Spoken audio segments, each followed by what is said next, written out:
అసెంబ్లీలో ఎమ్మెల్యే బాలకృష్ణ వ్యాఖ్యలపై వైసీపీ నేత పేర్ని నాని ఆగ్రహం వ్యక్తం చేశారు. తప్పతాగి నోటకొచ్చినట్టు బాలకృష్ణ మాట్లాడుతున్నారని, అసెంబ్లీలో బాలకృష్ణ లాంటి వారి కోసం బ్రీత్ ఎనలైజర్ పెడితే బాగుంటుందన్నారు. చిరంజీవిని కామ్నేని పొగిడితే బాలకృష్ణ ఉండబట్టలేకపోయారంటూ మండిపడ్డారు. బాలకృష్ణ లేచి అంటే బాలకృష్ణకి బాధ ఏంటంటే ఇప్పటికే చచ్చిపోతున్నాడు బాలకృష్ణ. పవన్ కళ్యాణ్ ఉప ముఖ్యమంత్రిగా హెలికాప్టర్లో విమానాల్లో తిరుగుతాం, వాళ్ళ బాగా వంగంగి నమస్కారాలు పెడతాం. ముఖ్యమంత్రితో సమానంగా జామర్లు ఉన్న కారు, ముందొక 3 పోలీస్ కార్లు, వెనక ఒక 10 పోలీస్ కార్లు. అసలు మామూలుగా పవన్ కళ్యాణ్ కారు దిగంగానే వాళ్ళ బావ కన్నా ఎక్కువగా ఓ 25 మంది పోలీసులు చుట్టూ సఫారీలు వేసుకుని తుపాకులు ఇచ్చుకుని ఓ 25 మంది పోలీసులు. కొత్తలాడిపోతున్నట్టున్నాడు మనోడు. మామూలుగా ఉడుకుతున్న అన్నానికి అడుగుని సెగలేపితే మామూలు పొంగు వచ్చినట్టుగా లోపల మ్యాన్షన్ హౌస్ ఫుల్లుగా.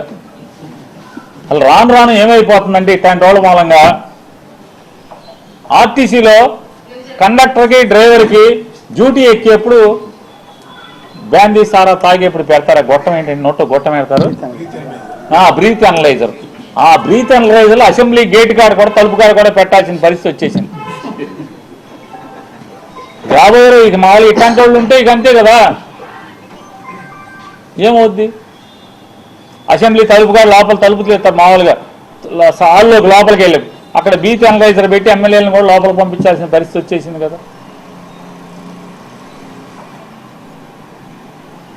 తప్ప తాగి కళ్ళు నెత్తికెక్కి మాట్లాడతాడు, సైకో అంటాడు. ఎవడు సైకో? బాలకృష్ణ అనేవాడు సైకో. ఎందుకు సైకో? పవన్ కళ్యాణ్ హోదాని ఆ వెలుగుని చూసి ఏడవలేక సైకో. నువ్వు సైకో. ఎవడికి సైకో? మాకేం సైకో? ఏం చేశాడు సైకో? సిగ్గు లేకుండా నేను కలవలేదని చెప్తావా?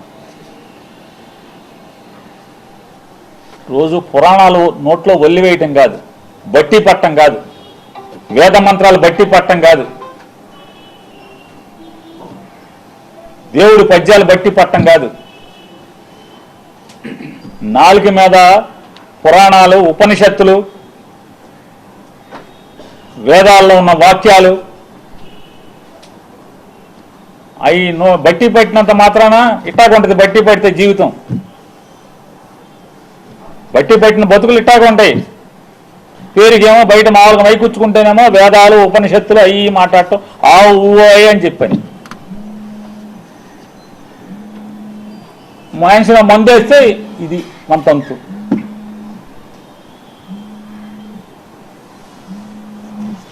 కామినేని శ్రీనివాస్ చిరంజీవిని పొగుడుతున్నాడు. ఆకాశానికి దిగుతున్నాడు చిరంజీవిని.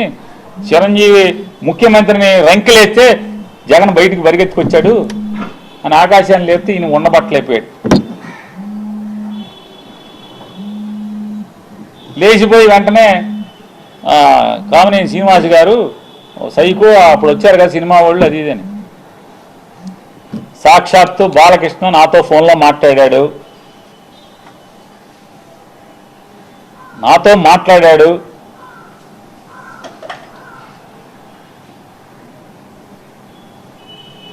మాట్లాడాడని చెప్తున్నా.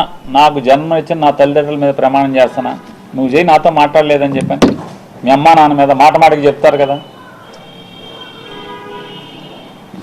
అరే ఎన్టీ రామారావు గారు, బసవతారకం గారు ఎంత క్యారెక్టర్ ఉన్నవాళ్ళు, ఎంత సంస్కారవంతంగా బతికారు వాళ్ళు, ఎంత సంస్కారవంతంగా బతికారు. వాళ్ళ కడుపున పుట్టి ఈ రకమైనటువంటి నీచపు మాటల అసెంబ్లీలో